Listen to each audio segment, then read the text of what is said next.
CST le grand jour. En ce jeudi 16 février, les fans de Pékin Express vont pouvoir retrouver leur programme préféré. Cette fois, les 8 binômes devront affronter le climat de l'Afrique du Sud, et ça s'annonce extrême. D'autant que Stéphane Rothenberg a révélé qu'un événement inattendu avait fortement perturbé le tournage.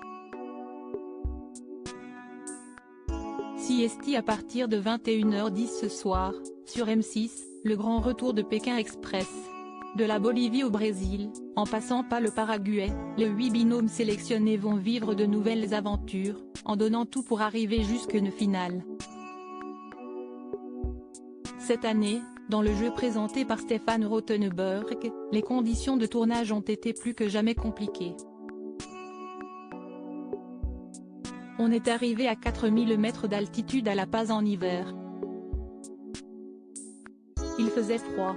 Les candidats se sont baignés dans le lac Titicaca à 6 degrés, annonce l'animateur pour présenter les conditions, sur Buzz Télévision, lui qui s'est fait piquer par une Paraponera clavata, communément appelée fourmi balle de fusil, pour la douleur qu'inflige la piqûre de son dard empoisonné. Mais ce n'est qu'un début.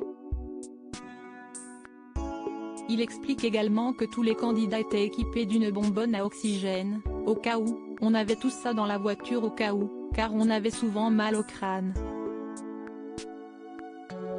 Point rassurant, ce mercredi 15 février, à Buzz TV, il a également dévoilé ce gros imprévu lors du tournage de la 17e saison, qui a totalement chamboulé leur programme.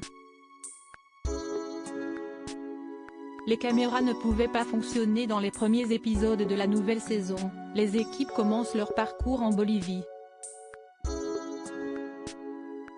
Or, ils se souviendront tous de la grosse tempête qui les a touchés lors d'une journée de tournage. On aurait préféré éviter, confie le présentateur sur le plateau de Buzz Télévision. La tempête était tellement puissante que les caméras ne pouvaient pas fonctionner. Vous avez beau mettre des housses de pluie, ça ne change rien, précise-t-il, avant d'ajouter, à un moment, il faut s'arrêter. La production a préféré tout arrêter et remplacer les épreuves, tellement il était impossible de filmer.